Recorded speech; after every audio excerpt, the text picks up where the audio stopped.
Hello viewers, we'll be going over natural gas. In this video, we'll be going over my trade idea of the week and the day-by-day probability model. So let's start off with the technical analysis on the 1 hour chart.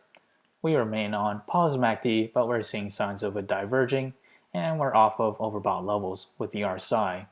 If we extend out to the 4 hour chart, we remain in positive MACD, and we're slightly off of overbought levels on the RSI. And we have yet to test the 50 moving average as our support at the price of $2.88. For the daily chart, we remain in positive MACD and we're nearing overbought levels with the daily RSI.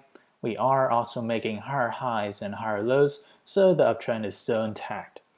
As for UNG, that will be what I'm trading for this week, and my position size will be less than 1% of my portfolio.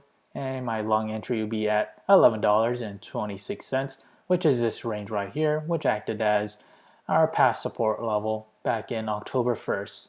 And my sell target will be $12.41, and my stop loss will be $10.97.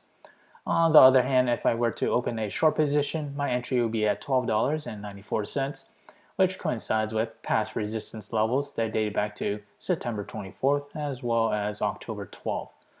And for my sell target, that will be $11.58, and my stop loss will be $13.50.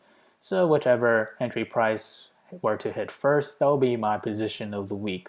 So how did I develop these trade ideas? It all comes from the day-by-day probability model, which is available in the link below, so do check it out. As we progress to the 5th day or week of trading, we have a 25% chance for natural gas to climb between 0 to 7%. And on further extreme case to the upside, a 13% chance to climb between 7% to 14%. And to the downside, we have a 63% chance for it to fall between 0 to negative 7%.